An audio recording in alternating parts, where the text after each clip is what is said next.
నమస్తే. ఆకివీడులో చర్చిలకి ఇచ్చిన నోటీస్.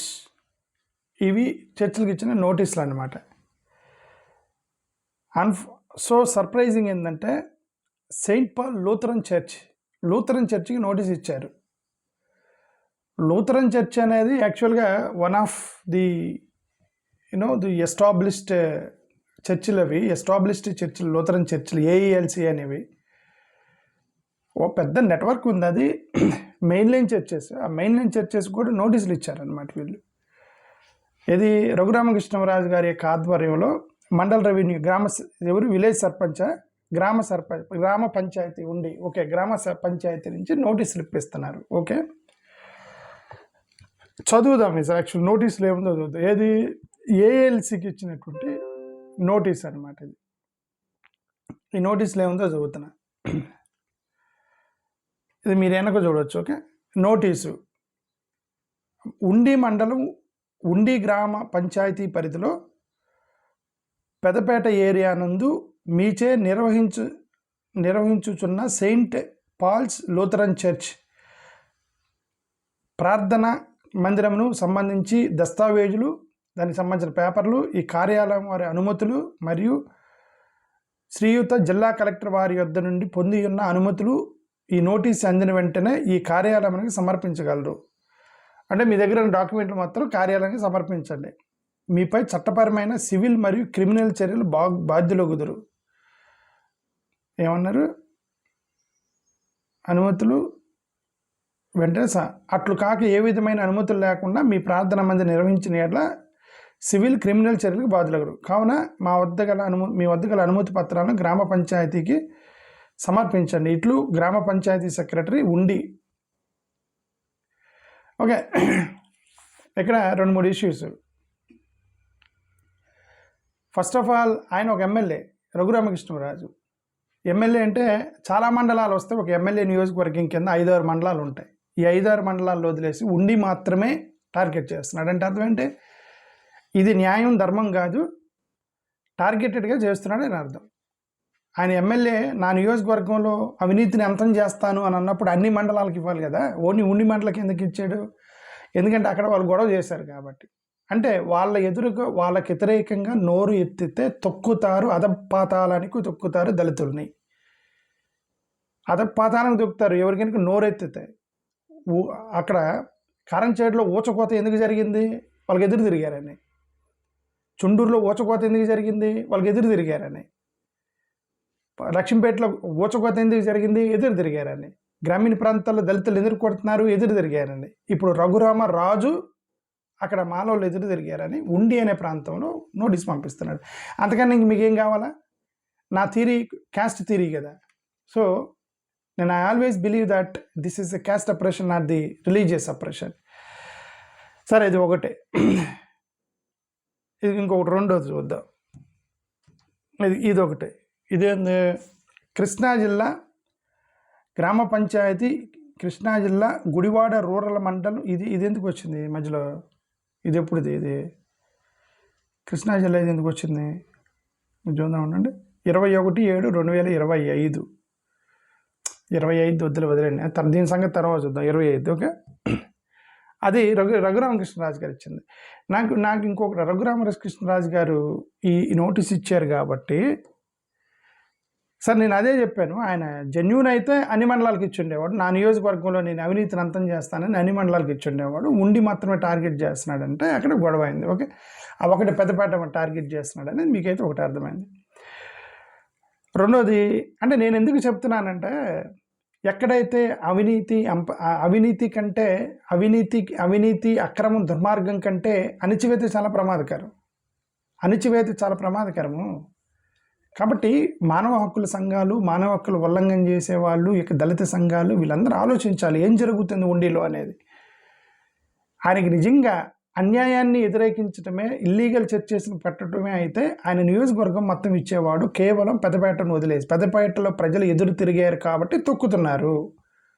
అంతకన్నా మీకు ఏమైనా క్లారిటీ కావాలా? అది సరే ఇచ్చారు.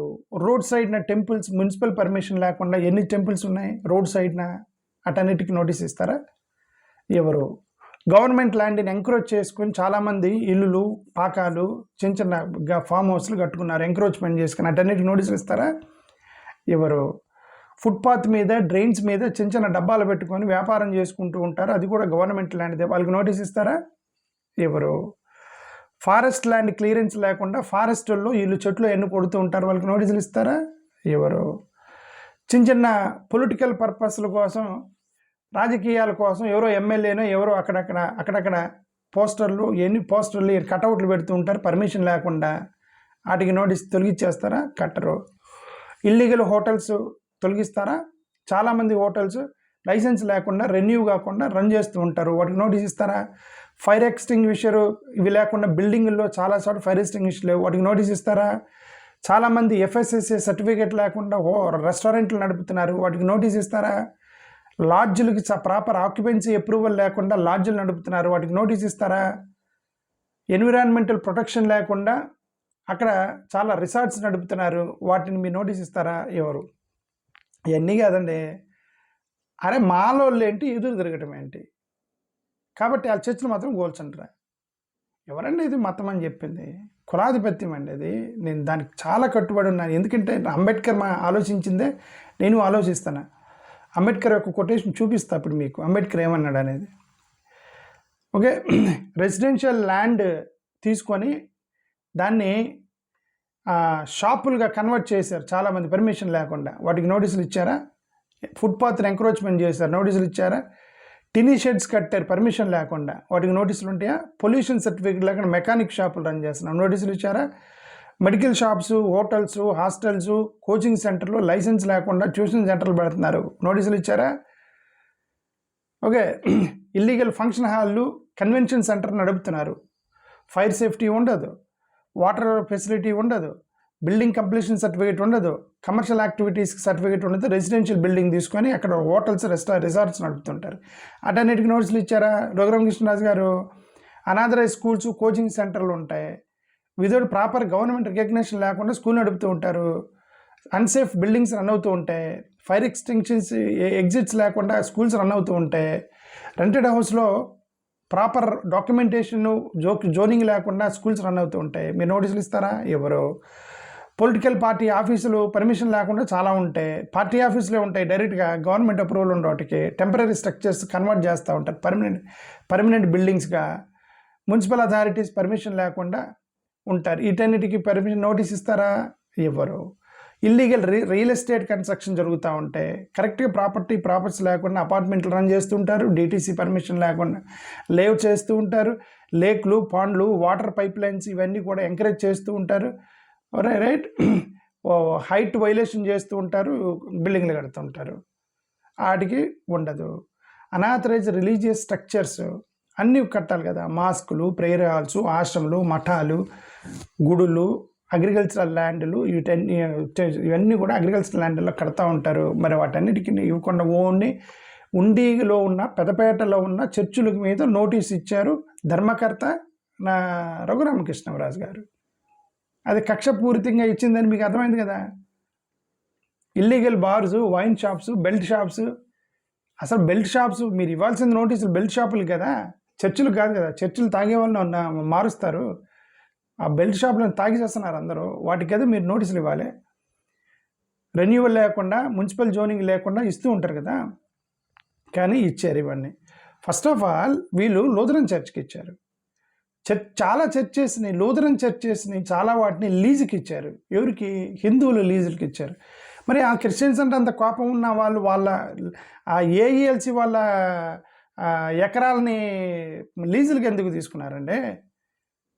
చాలా లీజులకి ఇచ్చారండి AELC వాళ్ళు. అక్కడ చాలా కమర్షియల్ కాంప్లెక్స్లు హిందువులే, కమ్మోళ్ళు, రెడ్లు, బ్రాహ్మణ్స్ వీళ్ళందరూ AELC ఆస్తులను తీసుకొని హాస్పిటల్స్ ఇవన్నీ కడుతున్నారు వాళ్ళు లీజుకు తీసుకొని, ఏది చర్చి ఆస్తులు తీసుకొని. ఓకే, మీరు క్రిస్టియానిటీ మీద అంత కోపం ఉంటే మరి అక్కడ AELC సంబంధించినటువంటి ల్యాండ్లు ఎందుకు తీసుకున్నారు లీజులకి?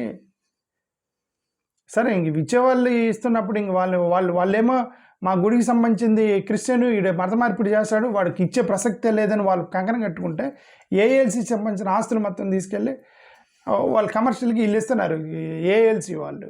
సరే, అది వాళ్ళ ఇంటర్నల్ ప్రాబ్లం, మనకు సంబంధం లేదు. ఓకే. సార్ నేనేమన్నానంటే ఇది అందుకే డాక్టర్ బిఆర్ అంబేద్కర్ వారి కొటేషన్ చదువుతున్నా మీకు.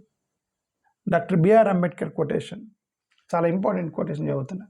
ఈయన ఏమన్నానంటే అంబేద్కర్ గారు ఒక ఊరు వెళ్ళారు. అది చదువుతూనే ఉండండి. మీకు కనిపిస్తుంది. అది 1935లో స్వతంత్రం కూడా రాల. 1935లో అంబేద్కర్ గారు యోలా మహాసభలో వెళ్ళారు. యోలా మహాసభకి వెళ్ళి ఇదిగోండి హిందూ మతంలో మమ్మల్ని కుల వివక్ష చూపిస్తున్నారు కాబట్టి మనం కుల వివక్షని బయటికి రావాలని ఆయన పిలుపునిస్తూ అక్కడ కొంతమంది క్రిస్టియన్ మిషనరీలు వెళ్ళి అంబేద్కర్ గారిని సంప్రదించారు. ఏమన్నారంటే అమెరికా, లండన్, కెనడా, ఇటలీ దేశాల్లో అక్కడ ఫోటోలతో కరపత్రాలు ముద్రించి పంచిపెట్టారు. దేనికోసమని? Church missionary society of England $25,000 క్రైస్తవ మత ప్రచార ఫండ్ను ఏర్పాటు చేయదలిచినట్లు తనకు కేబుల్ పంపించారు. ఇండియాలో లక్నోలో ఒక పెద్ద క్రైస్తవ కూటమి ఏర్పాటు చేసి నన్ను ప్రసంగించమని కోరారు. కానీ నేను హాజరుగాలి. అంబేద్కర్ ఏమంటారంటే ఈ క్రిస్టియన్స్ వీళ్ళందరూ $1,000 కోట్ల ఖర్చు పెట్టి అప్పటికి లక్షలు ఖర్చులు పెట్టి కరపత్రాలు చేసి ఒక పెద్ద క్రిస్టియన్ మీటింగ్ పెట్టి అంబేద్కర్ గారిని చీఫ్ గెస్ట్గా పిలిచారట. సో అంబేద్కర్ గారు వెళ్ళలేదు. దానికి వెళ్ళకుండా ఒక ఉత్తరం రాశారు. రీసెంట్గా ఆర్ఎస్ఎస్ వాళ్ళు బిఆర్ గవాయ్ గారి యొక్క తల్లి గారిని చీఫ్ గెస్ట్గా రమ్మంటే ఆమె ఒక ఉత్తరం రాశారు, నేను రానని. అలాగే అంబేద్కర్ గారు అప్పుడు క్రిస్టియన్ మిషనరీస్కి సంబంధించిన వాళ్ళు మీటింగ్ పెడితే అలానే ఉత్తరం రాశాడు. ఆయన చూపించిన కారణం చదువుతున్నాను. ఏమన్నాడంటే నేను ఇప్పటికే నా జీవితాంతం కూడా హిందూ మతశక్తులతో పోరాడుతున్నాను. ఇక్కడ ఏమనుంది? ఇప్పటికే హిందూ మతశక్తులతో పోరాడుతున్నాను నేను. అంబేద్కర్ అన్నమాట. ఇప్పటికే హిందూ మతశక్తులతో పోరాడుతున్నాను. ఇవే శక్తులు క్రైస్తవ మతంలోకి చొరబడ్డారు. క్రిస్టియన్స్లోకి వాళ్ళు చొరబడ్డారు. చొరబడి అక్కడ కూడా కులాలని కట్టడి చేయలేక భవిష్యత్తు కాలంలో ఈ చర్చిలు మొత్తం కూడా కుల చర్చిలుగా మారిపోతాయి ఆయన అన్నాడు. ఇప్పుడు ఎంతగా చర్చిలు మొత్తం కుల చర్చిలుగా, కొన్ని జెన్యూన్ అంటే అన్నిటిని అంటలేదు, కొన్ని జెన్యూన్ చర్చిలు ఉన్నాయి అంతే కదా. జెన్యూన్ చర్చిలు ఏంటి? షెడ్యూల్ క్యాస్ట్ చర్చిలు అన్నీ జెన్యూన్ చర్చిలు. ఓకే, ఎందుకు? వాళ్ళు మాత్రమే ఉంటారు, బయట వాళ్ళు ఎలా రారు కాబట్టి. సో కుల చర్చలుగా మారిపోయినాయి. దేశానికి స్వతంత్రం రావడం ఖాయంగా వచ్చింది. రాజ్యాంగం ద్వారానే నా జాతులు ముక్తికి పాటుపడతాను. మత విముక్తి కంటే అత్యవసరంగా ఈ షెడ్యూల్ క్యాస్ట్ వాళ్ళకి, ఈ దళితులకి సామాజిక, ఆర్థిక, రాజకీయ విముక్తి అనేది చాలా ఇంపార్టెంట్. మతం కాదు, సోషల్ అప్లిఫ్ట్మెంటు, ఎకనామిక్ అప్లిఫ్ట్మెంటు, పొలిటికల్ అప్లిఫ్ట్మెంట్ చాలా ఇంపార్టెంట్. ఈ యొక్క దళిత సంఘాలకి, దళిత కుటుంబాలకి ఈ రిలీజన్ అనేది అది నా అంత ప్రయారిటీ కాదని ఉత్తరం రాశాడు అంబేద్కర్ గారు. ఓకే, ఇప్పుడు నేను ఇది ఎందుకు చూపించానంటే ఇప్పుడు వీళ్ళ మీద నోటీసులు ఇచ్చి ఇంత గొడవ గందరగోళం గబ్బు చేస్తుంటే తెలుగుదేశంలో ఉన్న క్రైస్తవులు, అంటే తెలుగుదేశం గవర్నమెంట్ కదా ఇది, తెలుగుదేశంలో ఇన్ఫ్లుయెన్స్ చేయగలిగిన క్రైస్తవులు లేరా? క్రైస్తవ సంఘాలు, క్రైస్తవ పెద్దలు, దళిత నాయకులు, క్రైస్తవులు ఉన్నటువంటి వాళ్ళు చంద్రబాబు నాయుడు గారి దగ్గరికి వెళ్ళి, లోకేష్ దగ్గరికి వెళ్ళి ఎందుకు సార్ మా వాళ్ళని హింసిస్తున్నారు, సరే క్రైస్తవుల సంగతి వదిలేని చర్చిలకు నోటీస్ ఇచ్చారు. మాల సంఘాలు, మాల నాయకులు, మాల కమ్యూనిటీకి సంబంధించిన మాలలు ఉన్నారు కదా, మాల నాయకులు ఉన్నారు కదా తెలుగుదేశంలో, వీళ్ళు వెళ్ళి సార్ ఎందుకు సార్ మా మాలోళ్ళని అక్కడ అన్యాయం చేస్తున్నారు, అక్కడ పెద్దపేటలో వాళ్ళని ఎందుకు హింసిస్తున్నారు, వాళ్ళు కూడా ఓటేస్తే మనం గెలిచాం కదని అడిగి ఓడేవాళ్ళాడు అక్కడ. అందుకే అంబేద్కర్ అన్నాడు social, economic and political development, upliftment is most important than all this philosophies. Religious ఇవన్నీ కూడా డెవలప్మెంట్, అప్లిఫ్ట్మెంట్ చాలా ఇంపార్టెంట్. పొలిటికల్ అప్లిఫ్ట్మెంట్ అనేది మీరంటే ఎవరికి భయం లేదు, మీరంటే అసలు వాళ్ళకి లెక్క కూడా లేదు. ఎలక్షన్ ముందు 2,000 రూపాయలు పంచితే మీరు ఓటేస్తారని అన్ని పొలిటికల్ పార్టీలు ధైర్యంగా ఉన్నాయి. అన్ని పొలిటికల్ పార్టీ ధైర్యం. నిన్న రఘురామకృష్ణరాజు గారు ఇంటర్వ్యూలో కూర్చొని ఏమన్నాడంటే, ఆయన ఎవరెవరైతే నలుగురు నా మీద వ్యతిరేకంగా పోరాడుతున్నారో వాళ్ళందరికీ 130 ఓట్ల కంటే ఎవరికి రాలేదు, వాళ్ళేం బిగుతారని అన్నాడు. ఎవరెవరిని? జడా శ్రవణ్ కుమార్ని, విజయ్ కుమార్ని, హర్షకుమార్ని, పివి సునీల్ కుమార్ని, ఈ నలుగురిని గురించి మాట్లాడుతూ 100 ఓట్లు కూడా రాని నలుగురు నా మీద తిరిగిపడితే ఏం చేసిద్ది, నేను బంపర్ మెజారిటీతో గెలుస్తాను అని అన్నాడు. ఓకే, నలుగురు వ్యక్తులు, వీళ్ళు నలుగురు యాక్చువల్గా మీకోసం కొట్లాడుతున్నారు. ఎవరు? పివి సునీల్ కుమారు, విజయ్ కుమారు, హర్షకుమారు, జడ శ్రవణ్ కుమార్, వీళ్ళు యాక్చువల్గా మీకోసం మాట్లాడుతున్నారు. రేపొద్దున వీళ్ళకి నిజంగా ఆయన హర్షకుమార్ ఆయన అన్నట్టుగా వాళ్ళకి ఎవరు ఓటేయరు, మీరెవరు ఓటేయరు. ఎందుకంటే మనది సిగ్గులేని జన్మ, మనది సిగ్గులేని బ్రతుకులు మనవి. అది సంగతి. థ్యాంక్ యూ, నమస్కారం. ఎప్పుడన్నా సరే అసలు ఓటు అనేది ఆయుధం. ఆ ఆయుధాన్ని వాడుకోండి. మనకి ఏ ఆయుధం లేదు, అంబేద్కర్ ఇచ్చింది ఒకటి ఓటు ఆయుధం. ఆ ఓటు ఆయుధం మాత్రం అడగకుండా నువ్వేమన్నా ఇస్తా, నువ్వు లైక్లు కొట్టమంటే లైక్లు కొడతాను, కామెంట్లు చేస్తాను, కింద టపటప నీ వాట్సాప్ ఛానల్లో జాయిన్ అవుతాను. నువ్వు ఓటు మాత్రం నీకేంటి రమేష్ అన్న, అది మీరు అనబోయేది అల్టిమేట్గా, అంతే కదా. అది కాబట్టి ఈ నోటీసులు హింసిస్తున్నా మీరేం చేయలేరు. Because your weapon you broken, so you cannot defend it. That's it. So మీరందరూ ఆ ఛానల్లో ఫాలో అవ్వండి. అంబేద్కర్ ఇచ్చిన ఆయుధాన్ని ఎలా వాడాలో మనం చూసుకొని మిమ్మల్ని మీరు డిఫెండ్ చేసుకోవడానికి, ఎవరి మీద మనం అటాక్ చేసేది లేదు. డిఫెండ్ చేసుకోవాలంటే నీకు ఒక ఆయుధం ఉండాలి, అదే అంబేద్కర్ అయిన ఆయుధం. ఆయుధాన్ని మనం ఎలాగ డిఫెండ్ చేసుకోవాలని తెలియాలంటే మీరందరూ కింద ఇది ఇస్తాను, ఏమిస్తాను, లింక్ ఇస్తాను వాట్సాప్ ఛానల్ది. నేను 3 రోజుల నుంచి నేను మిమ్మల్ని అడుగుతుంటే 1000 మంది నన్ను ఫాలో అవ్వలేకపోయారు. 3 రోజుల నుంచి అడుగుతున్నా, 1000 మంది ఫాలో అవ్వాలి, నన్ను 350 మంది ఫాలో అయ్యారు ఇప్పటికే. మీకోసం నేను నా జీవితం కష్టపడి నేను కొట్లాడాలి మీకోసం, అది సంగతి. ఎప్పుడైనా సరే ఫాలో అవ్వండి. నేను ఆ లింక్ ఫస్ట్ కామెంట్లు ఇస్తాను. థ్యాంక్ యూ, నమస్కారం.